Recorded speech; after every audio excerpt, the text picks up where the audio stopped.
kind of guy who laughs at a funeral.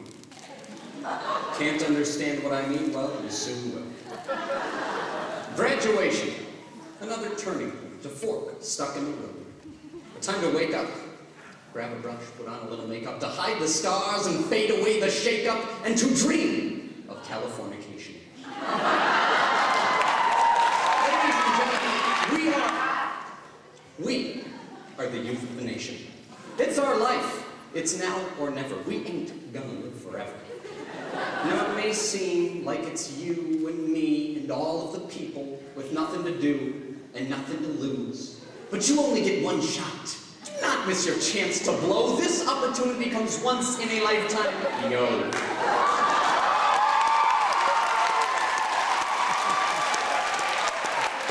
There's so much to do, so much to see, so you may ask yourself, what's wrong with taking the back streets? But seriously, whatever streets we take, they will almost doubtless be divergent. I, for instance, am going to Wichita, far from this opera forevermore. Gonna work the straw, make the sweat drip out of every pore. Some of us will be up to 1,000 miles apart. Now, 1,000 miles is pretty far, but they've got planes and trains and cars, high-speed internet, cellular telephones, countless ways to stay in touch. And though many of us will squander these means in order to dial 1-900-MIX-a-lot and kick those nasty thoughts, I, for one, anticipate using them to connect and recollect with one of the most important parts of my recent years. Something that has made me what I am, and the reason I'm speaking here today. And the reason is you. Give yourselves a hand.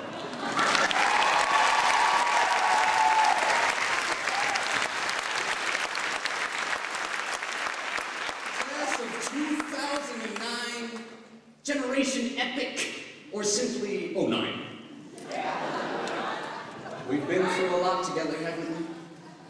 They're all locked in the vault of our collective, unconscious, uncounted, warm nostalgias. Like that one final day of October so many years ago, when a blizzard blanketed our state in snow, conjoining two of our favorite holidays, Christmas and Halloween, in the style of a certain Tim Burton masterpiece. Sure. We had to wear snow pants over our Power Rangers costumes, but we didn't care. Because we got candy and sledding. That may be on the fringe of some of our memories, but certainly we all recall the first time we walked into an elementary school classroom to find a friend fixated on their Game Boy with a new red or blue cartridge. So began our love affair with Pokemon, an addiction which for many lasts to this day. Some of us recall coming home after school and following for a half hour each day the adventures of Goku, Krillin, Piccolo, and the Super Saiyan Prince Vegeta. Hopefully fewer of us remember going into our backyards after each such half hour was up and screaming, Kamehameha!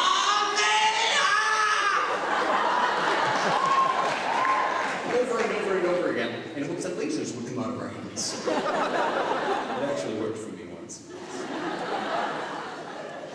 Flash forward a few years to one morning in 5th grade, when classes halted to watch news networks cover crashes into two towers with which we were altogether unfamiliar. The dour demeanor, the seriousness, the panic of adults around us marked this instant when our tiny little world grew 1,000-fold. We developed an interest in, or at least a passing familiarity with politics. And with our then leader as a president, realized that certainly anyone could become president.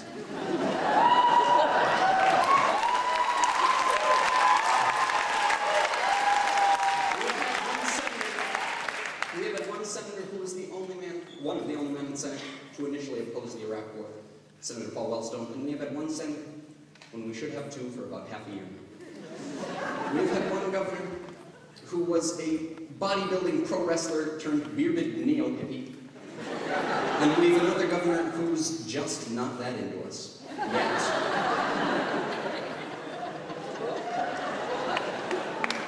In the vein of Minnesota magistrates, we would be remiss if we failed to mention a man without whom we couldn't be here.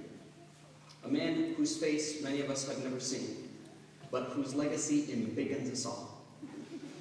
Governor Rudy Perpich, the founder of the Center of Our Experiences Together.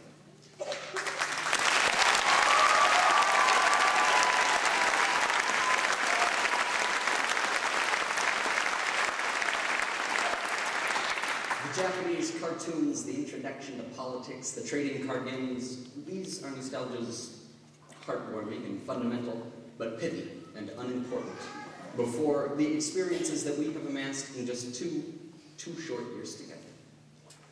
I could continue prattling about the pop culture of our youth, but then this would be a speech for the class of 2009. We are the Perpich class of 2009, and as one wicked, sagaciously observed, we're better than 95% of the population.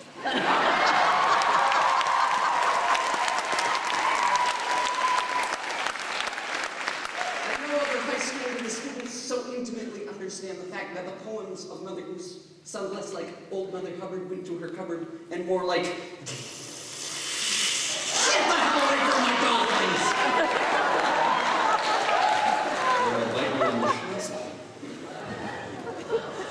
At no other high school does the lunch lady memorize every single person's lunch.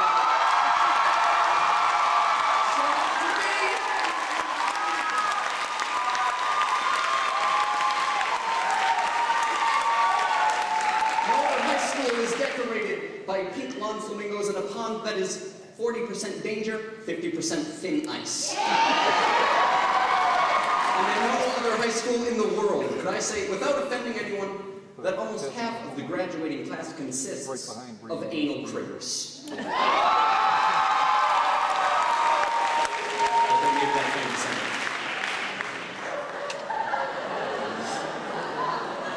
famous. We are unique. And over the years, this originality has garnered the arts high school and its denizens many titles and reputations.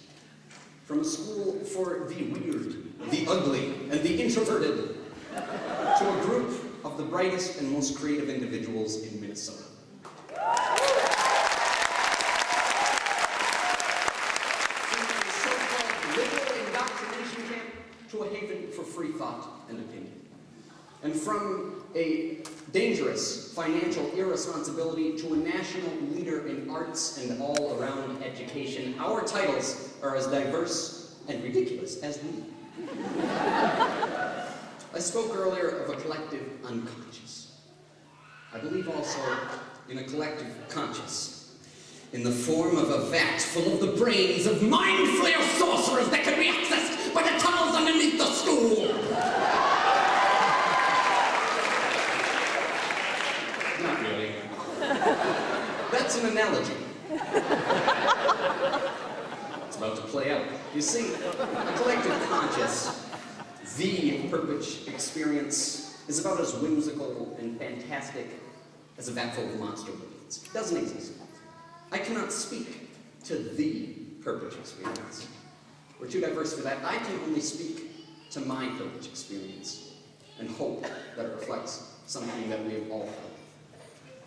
I hope that for all of us, the line between mere entertainment and true art has become a little more distinct. I hope that critical thinking has changed from a tertiary buzzword to a legitimate habit, and that we all question that which we are told, but most of all, I hope that we've all made at least a friend or two that has changed us for the better. Because that's what Perpich is. More than a curriculum or a campus, we are a collective. Perpich is people. Now, I don't mean to say that we'll never again find a place with a creative atmosphere or forge meaningful relationships. We will.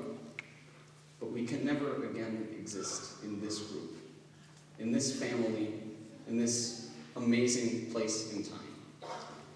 We can never again learn about the physical world and the human condition through Simpsons quotes, as we have with Wesley Wallace.